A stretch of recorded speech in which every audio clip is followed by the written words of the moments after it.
আসসালামু আলাইকুম।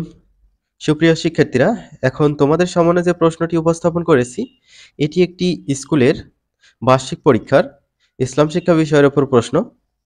সুতরাং এই প্রশ্নটি তোমাদের আসার সম্ভাবনা অনেক বেশি রয়েছে।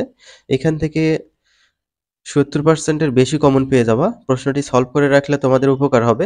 সলভ করে রাখবে। ক বিভাগ বহু নির্বাচনী প্রশ্ন। এখানে 15টি বহু নির্বাচনী প্রশ্ন থাকবে। দেখো, সূরা ফাতিহার আয়াত সংখ্যা কয়টি? ইখলাস কোরআন মাজিদের কততম সূরা? তারপর আয়ামে জাহিলিয়া কি? তারপর অজুর ফরজ কয়টি? নিন্দনীয় আচরণকে কি বলে? তায়াম্মুম শব্দের অর্থ কি?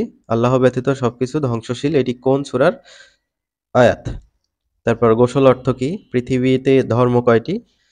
সর্বশ্রেষ্ঠ ধর্ম কয়টি? ইসলাম শব্দের অর্থ কি? আখলাক শব্দের অর্থ কি? বারজাখ অর্থ কি? সিরাত অর্থ কি? আল্লাহর পরিচয় প্রদানকারী সূরার নাম কি? এভাবে 15টি এমসিকিউ থাকবে। তারপর খ বিভাগে এখানে এক কথায় উত্তর দাও, এরকম প্রশ্ন থাকবে হচ্ছে 10টি। দেখতে পাচ্ছ যেগুলো, এগুলো খুব সুন্দরভাবে প্র্যাকটিস করে নিও। এগুলোই বারবার ঘুরায় ফেরায় পরীক্ষায় আসে। গ বিভাগ সংক্ষেপে উত্তর দিতে হবে। 5 5 25 মার্ক, 5টা প্রশ্নের উত্তর দিতে হবে। তারপর ঘ বিভাগ রচনামূলক প্রশ্ন। এখানে 5টি প্রশ্নের উত্তর দিতে হবে। এক একটা করে প্রশ্নে 10 মার্ক। সুতরাং একটু বড় করে লিখবা, তাহলে 8 9 এরকম পেয়ে যাবা। তো শিক্ষার্থীরা, আমরা পরবর্তী ভিডিওতে অন্য কোনো বিষয়ের উপর নমুনা প্রশ্ন দেখাবো।